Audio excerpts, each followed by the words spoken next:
जिम्मेदारी का दूसरा नाम न्यूज नेटवर्क। कांग्रेस नेता राहुल गांधी की संसद की सदस्यता समाप्त करने को लेकर ब्लॉक कांग्रेस कमेटी और सेवा दल ने स्थानीय जयस्तंभ चौक पर जमकर नारेबाजी करते हुए भाजपा सरकार का पुतला दहन किया। इस दौरान राहुल गांधी के पक्ष में नारेबाजी भी की गई। इस दौरान कांग्रेस के वरिष्ठ नेता राधेश्याम पटेल ने कहा कि देश के प्रधानमंत्री नरेंद्र मोदी की तानाशाही चल रही है। राहुल गांधी की लोकसभा की सदस्यता को रद्द कर दिया गया है। प्रधानमंत्री इस तानाशाही से कांग्रेस पार्टी और राहुल गांधी डरने वाले नहीं हैं। उन्होंने कहा कि हाल में ही राहुल गांधी ने भारत जोड़ो यात्रा निकाली थी, जिसमें देश के विभिन्न राज्यों में बड़ी मात्रा में लोगों का समर्थन मिला था, जिससे देश की भाजपा सरकार बौखला गई है और नए नए हथकंडे अपनाकर राहुल गांधी के द्वारा उठाई जाने वाली सच्चाई की आवाज को दबाना चाहते हैं। केंद्र सरकार राहुल गांधी द्वारा पूछे गए अडानी के सवालों पर आज तक जवाब नहीं दे पाए हैं। प्रधानमंत्री अपने चहेते और दोस्तों को लाभ देकर देश को लूटने में लगे हुए हैं। इस दौरान कांग्रेस सेवा दल के जितेंद्र सोलंकी ने कहा, भले ही केंद्र सरकार लोकसभा से राहुल गांधी की सदस्यता रद्द कर दे, लेकिन देश की जनता की आवाज आम जन के बीच पहुंचकर हम उठाते रहे हैं और उठाते रहेंगे। कांग्रेस पार्टी का हर एक कार्यकर्ता और पदाधिकारी मोदी सरकार की नीतियों के खिलाफ अपनी आवाज उठाता आया है और उठाता रहेगा। इस दौरान कांग्रेस के वरिष्ठ नेता राधेश्याम पटेल, समीर शर्मा, जितेंद्र सोलंकी, सुधीर पटेल, गोपाल कृष्ण शर्मा, प्रमोद नागेश्वर, रोशन कावरे, आकाश धार सहित कांग्रेस एवं सेवा दल के पदाधिकारी और कार्यकर्ता उपस्थित रहे।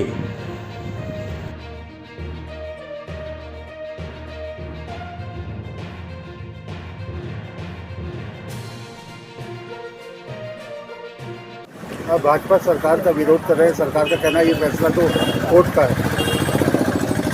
नहीं, ये न केवल कोर्ट का है, ये सुनियोजित तरीके से राहुल गांधी के खिलाफ एक षड्यंत्र रचा गया और उसके तहत उनकी सदस्यता 24 घंटे के अंदर निलंबित कर दी गई। ये दर्शाता है कि सरकार संविधान को कुछ नहीं समझती, कानून को कुछ नहीं समझती और उसकी केवल वजह यह है कि जो देश का प्रधानमंत्री है वो हिंदुस्तान के इतिहास में सबसे कम पढ़ा लिखा या यूँ कहें कि अपढ़ प्रधानमंत्री है। उसी के वजह से ना तो वो लॉ एंड ऑर्डर में कानून की जो राज्य है उसको मानते हैं, ना जो हमारी जो संस्थाएं, जो श्रेष्ठ संस्थाएं हैं उनको भी वो मानने के लिए तैयार नहीं है और उनका सबका दुरुपयोग कर विपक्ष में जितने लोग हैं उनको एन कारण दबाया जा रहा है, उनको जेल भिजवाया जा रहा है और कोशिश ये की जा रही है कि एक दलीय शासन व्यवस्था हो। केवल भारतीय जनता पार्टी के अलावा हिंदुस्तान में कोई भी दल नहीं हो, विपक्ष का कोई भी ऐसा नेता नहीं हो जिसके खिलाफ ईडी नहीं जा रही हो, सीबीआई नहीं जा रही हो, जेल उसको ना भेजा जा रहा हो। हर तरह के दबाव, पैसे का दबाव, आर्थिक दबाव और संस्थाओं का, जो हमारी संस्थाएं हैं, पुलिस है, सीबीआई है, सबके दबाव, ये ऐसी परिस्थिति हिंदुस्तान में कभी नहीं देखी गई।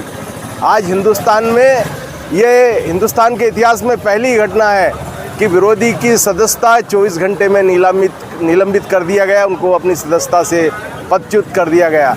आने वाले समय में इसके दुष्परिणाम आएंगे और आने वाले समय में भारतीय जनता पार्टी को कोई नाम लेवा पानी देवा पूरा हिंदुस्तान में 24 में नहीं बचेगा, ऐसा हमारा मानना है। किस प्रकार का विरोध आज किया है? वाकई ये विचारणीय बात है कि आज देश का लोकतंत्र खतरे में है। कहीं ना कहीं पूरे देश की मीडिया को, पूरे देश के सरकारी संस्थानों का उपयोग करके जिस प्रकार से इन सरकारों को खरीद फरोख्त करके गिराया जा रहा है, विपक्ष के नेताओं की सदस्यताएं रद्द की जा रही हैं, ये तालिबान शासन की ओर इशारा करता है। मैं तो मोदी जी को आपके माध्यम से कहना चाहूँगा कि आप तो जितने भी विपक्ष की सरकारें हैं उन सबको जैसे तालिबान बंदूक लेके वो सब पे हमला करके उनको छीन लेता है, अब वो ही दिन बाकी रह गए हैं, वो भी आप लोग शुरू कर दें। आज पुतला दहन कर क्या विरोध किया? आज जो सेवा दल द्वारा और कांग्रेस कमेटी द्वारा जो पुतला दहन किया गया, जो आपने देखा होगा पूर्व में राहुल गांधी जी की सदस्यता समाप्त कर दी गई है और झूठे मुकदमे लगाए गए। ऐसा नहीं है कि पहले भी इस तरह की बातें नहीं होंगी, बहुत छोटे मामले में कहीं ना कहीं ये विपक्ष की साजिश है कि राहुल गांधी आगे चुनाव न लड़ पाएं। और हमने 2 पुतले जलाए, एक पुतला जलाया मोदी सरकार का, जिस तरीके से वो अपनी शक्तियों का गलत उपयोग करके राहुल गांधी जी के ऊपर केस लगाकर उनको चुनाव न लड़ पाए इस प्रयास में है। और दूसरा पुतला जलाया हमने मनोज सिन्हा का, जो कि उपराज्यपाल है जम्मू का, जिसने गांधी जी के प्रति एक टिप्पणी की थी कि गांधी जी पढ़े लिखे नहीं है। हमने आज उसका भी पुतला जलाया है।